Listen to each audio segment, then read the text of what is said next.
You're watching ITG Clips. As you and we outlined this on the last episode, this episode, winning certainly helps. And there's also there's not going to be, listen, marketing people have been trying to figure out how to get more butts and seats at sporting events for decades, right? Jed and I aren't going to suddenly reinvent the wheel here. But I do think there's a couple things that you can do. Like you said, to just boost that number on average, whatever. If the number's this when we have 6 wins, add 5,000. If the number's this when we have 8 wins, add 5,000. If we're competing for a berth in a Big 12 championship or something like that, you hope that just about every single ticket is sold. Free food, free beers, buy one, get one, tickets, all those things. I think all of that matters. But I've really been thinking about this, right? Because, like I told you, your dad, my uncles, some people, hunting is just their favorite thing in life, and that's going to be their first priority. And I don't want to knock those people because, Jed, I told you on the last episode, aside from my family, aside from my friends, aside from my finances and my health, WVU is probably the thing that I care about most. So there's no other thing that you could pull me within reason, right? You could say, oh, so you wouldn't miss a WVU game for the birth of your child? Okay, I'm talking other within reason entertainment options. There's nothing I would rather do than go to a WVU football game. Not some experience somewhere, not some other sporting event, not hunting, not camping out in the woods, nothing. But the thing that I like probably from an entertainment perspective, probably right behind going to WVU games, number 2 on the list for me, and hockey games, I guess hockey games would probably be number 2, is concerts. Like I love going to concerts. I go to concerts all the time. Even you, Jed, you could tell me right now I could sit on stage with Bruce Springsteen, and that might get me to skip a WVU football game, but that would probably be about it. But I'm thinking about all this, and I came back to, I mentioned how I'm a big hockey fan as well, too. Grew up playing hockey. I love hockey. The Pittsburgh Penguins every year do this thing called the last home game of the year is shirt off our backs night. And we had one of the people in the comments who said essentially your ticket is a raffle, right? That's how this works, is everyone who buys a ticket to the Penguins game, it gets entered into a raffle. And when the game is over, all 21 Penguins or whatever that are on the roster, they literally call the names of the people and have you come down. You get to shake the person's hand. You get to take a picture. And then Sidney Crosby takes the jersey off his back and gives it to you, signs it, picture. You get to go home with it for all 21 guys on the Penguins roster. That's now, awesome. The Penguins in the last 20 years have been pretty stinking good. They've had Crosby, they've had Malkin, they've won 3 Stanley Cups. But I remember even being younger in those years between Lemieux and Crosby, between Yager and Malkin, those 4 or 5 years where the Penguins were really bad, and they were getting 7, 8, 9, 10,000 people at games every night. They would have 16, 17,000 people for the final game of the season because you knew, man, I might leave here with Marty Straka's jersey. I might leave here with Jaromir Jagr's jersey. I might leave here with Garrett Green's jersey. I might leave here with Zach Fraser's jersey. I might leave here with Wyatt Milam's jersey. Your buddy might. That's kind of cool too. You know, that is, in the past week of racking my brain, what could really get me to be like, because it's hard for me to put myself in that situation because I would rather go to the WVU game above anything else.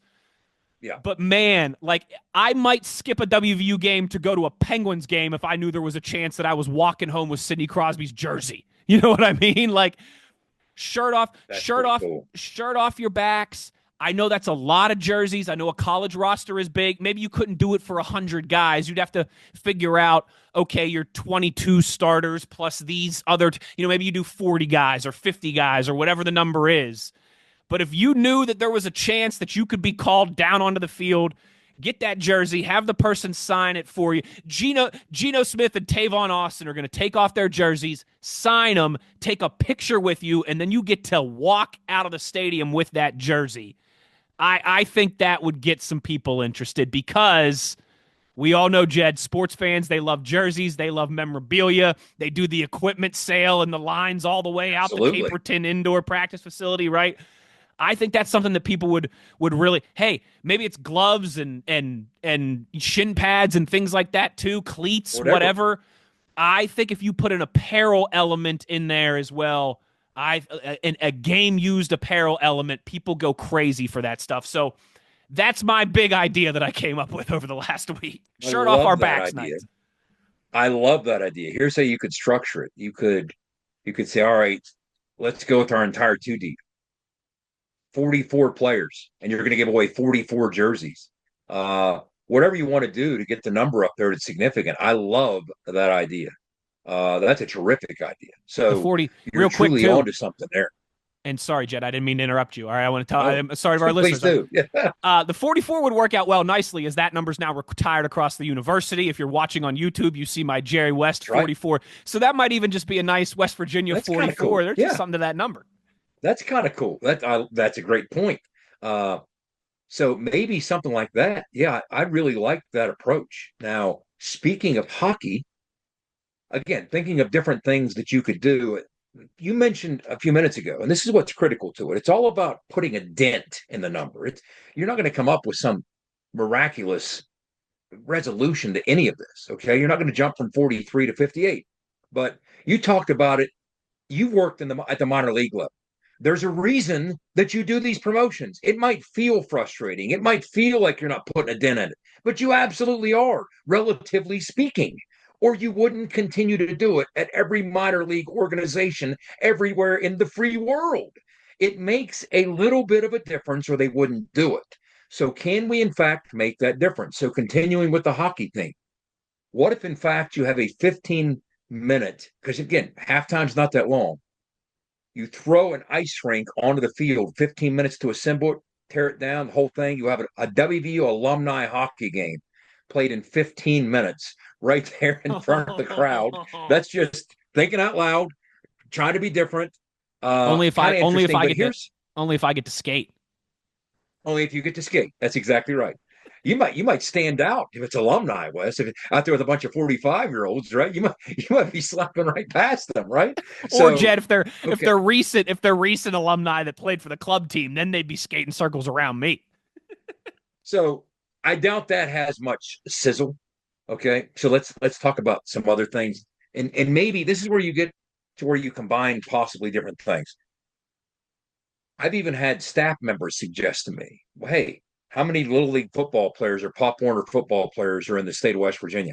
I've said this on this podcast before. My first game I attended, my first Mountaineer game, was with the Davis Thomas Rams, September 18th, 1982. Easy to remember. Why? The Oklahoma game in Norman was September 11th, 1982. So we got our big win to open the season against number 9 ranked Oklahoma. We came back home to face Boomer and the Terps. We beat them 19-18. September 18th, 1982, the entire Davis Rams football team was laying on the field behind the end zone. Rich Hollins caught the winning touchdown from Haas. His sweat beads flew in our face. We were so close.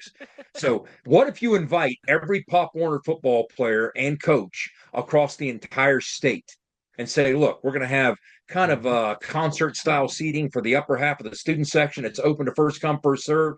We're going to set aside X amount of tickets because at the end of the day, one of the things you want to do with this endeavor is, I said this at the close of the show last week, I want to have a home field advantage at Mountaineer Field every time we play at Mountaineer Field. Not every time, except kind of sort of these 2 weekends. Okay. We can't rely on being 9-1 or 10-0, one of the best teams in the history of the sport. Sometimes you're going to be 7-3 or 8-2 and you need help. That's what I'm trying to do here. So if you can even get more butts in the seats to scream and cheer and provide that home field, they're buying concessions, they're still spending money. So that's a win across all the parameters. So if you can do the same thing even with high school players. Maybe you can have some quasi recruiting weekend. I get into the logistics of what the NCAA will and won't allow, but maybe you do the same thing there. It's a ticket giveaway for them, their parents, whatever their coaches. Look into that. So maybe you combine some of that. Okay. But also back to Will Gregory. Will Gregory mentioned to me that in addition to what he was saying about maybe reduce the capacity, maybe what you could do is you could have an opportunity afforded to every West Virginia fan. Hey, do you want to renew your vows with your spouse? Here's a chance to do it. Here's a chance to do it. Show up for this game. Charles Wesley Godwin, because it seems like every time we're in trouble, we have to reach out to Charles Wesley Godwin, right? He's our savior. So we're gonna have Charles Wesley Godwin at halftime with his guitar, set up on a stage. He's going to tell you and your spouse. He's going to say into the mic the vows that you say to your spouse. Repeat after me. So Charles Wesley Godwin is telling you the vows to say to your spouse. So there's the renew them. Maybe these are original or new ones, whatever you want to call it. And then what can happen is after Charles then plays a song and serenades you, of course, to kind of close the deal. Mm-hmm. And then after the game, you're allowed on the field for pictures to commemorate the moment. And then finally, in the indoor practice facility, there's a reception to host all the people who take part in this. And at the end of the reception, you're giving away, however many you want to do it, a ticket, an all paid expense trip to West Virginia's bowl game with you and your significant other. You can do 5 of these. You fly on the team charter or even plane 2, like Tony and I sometimes do. You stay at the team hotel. Everything's paid for. You got meal vouchers. You might even have a meal with the team, okay, as a giveaway to wrap up the ceremony at the indoor practice facility after you got to renew your vows with Charles Wesley Godwin and your wife, and he plays a song for you. I think that's kind of cool. I don't know, but I'm just trying to stray outside the box. Can that turn 43,000? Can you get 2,500 couples to get 5,000 more people to do that? Can you? I don't know the answer. There's only one way to find out because, again, it's free. All right? I mean, if you position this appropriately, it's not going to cost you anything. So what do you stand to lose from any of these ideas? I like all these ideas, but what I don't like is just sitting back and saying, it is what it is. We can't possibly increase it at all. It's been this way since 1980. We've seen it. It's just the nature of the beast. Why even try to address it? No, let's at least go down with our boots on here. Let's see what we can do to increase it, to enhance it, to play the role of that, that minor league baseball promoter. And again, I have the list right in front of me, and I'm looking at every game. Thank you for watching. Please like and subscribe to ITG Clips and In the Gun podcast for more WVU football content. Watch the whole podcast episode by clicking the link above or in the description.